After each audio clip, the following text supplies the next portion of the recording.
I could have you as well. My new part of Wurth. That's to fix up this Wurth drill. I originally grabbed this Milwaukee one for next to nothing off eBay for parts, and it did not quite fit the trigger. Electrically it works fine, but the actual shape of the trigger mechanism itself is slightly differs. So that whole assembly is going back in here and put this drill back together. I was trying to get that chuck out so I could stick it in the Makita drill, but it's not easy to get those out. I have tried the breaker bar method. They don't want to come out, they're welded in there.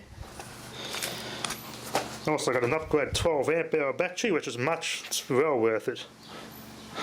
Well worth it. Got my new shoe release lever put in. Just waiting for the shoe to arrive, and this saw is always 100% complete. My Bunnings torque screwdriver's buggered up, so I got some new ones. They didn't last long. I just stripped and then just ground them down, and eventually I got nothing left. Especially this one. This is what I kept stripping and stripping, and I just ground it down, and it finally gave up the ghost. So I got another set of those. Not easy to find these. It's going to be a big seller. Anyway, let's get this drill back in operation. The actually worked a bit cheaper than I thought. I got the switch itself, but it turns out I got the whole complete switch assembly of the trigger. It's fully complete. It's got the light, it's got all the buttons on it, the brush carrier, the brush cutter basket, and brand new brushes all built in. It comes with a whole lot, even the battery terminal contacts. So that was a pretty good deal on that. I got the whole complete kit. I could just drop that straight in and I'm pretty much good to go. And I put this Milwaukee assembly back in here. Put this Milwaukee drill back together.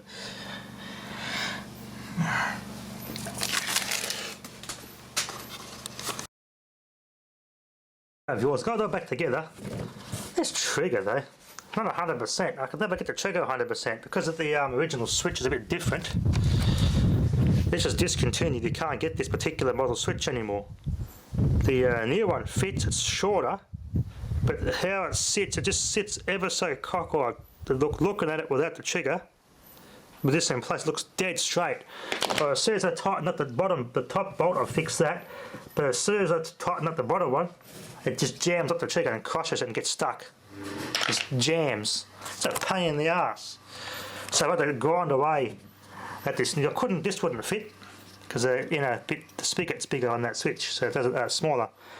This old one has a bigger spigot that goes onto, but the new one, the spigot's smaller and tapered. It doesn't fit that one there. I don't know why, but it just doesn't quite sit 100%. When I tighten the casing together, it just crushes the switch and jams it up. So what I've done is just ground it down to compensate it. I took a grinder tool and just ground some plastic off it. Got about half a mil off the sides and off the bottom. That seems to have fixed it. But I can't tighten this up though because it still gets caught. Other than that, it works. It does get jammed a little bit. The wires are a bit snug in there too, so I can't do it too tight. I'll just cut the wires. The circuit board in this a little bit wider than this one. It sits on an angle comfortably, that is, without damaging it. But because of the wires, they're a bit more cumbersome than this one. I can't wait to tighten it up all the way. So I have to have a gap in it and be a bit of a gap most time, unfortunately. Yeah, it gets a bit stuck, see? But it works. The lock works, yep. That trigger's just a pain in the ass. Never get it right. I saw the bolts in. I'm going to put the Milwaukee belt clip on this one. I'm going to put this one back together. Okay, the drill I originally bought for parts, which I thought fit that one, is now back together and back in action. New brushes in this too. There we are, I got some good drills now. Jesus, bit of torque on that. Bit of a bugger about that trigger though. Just doesn't want to sit right. It sits in a little catches inside on the shell. There's bits of brackets inside on the mouldings. It sits in there fine, but as soon as I put this clamp it together with the screws, it just cocks a little bit to the side. Like the wires aren't hitting it or anything. Just a pain in the ass. Other than that, this thing's good to go. I suppose after this and I'm modifying with the grinder, maybe some fine sandpaper on it, wet and dry sandpaper that. Maybe I'll do that later on. Take some more material off it a bit more. To just wet and dry the whole thing and shape it so it doesn't look so ugly.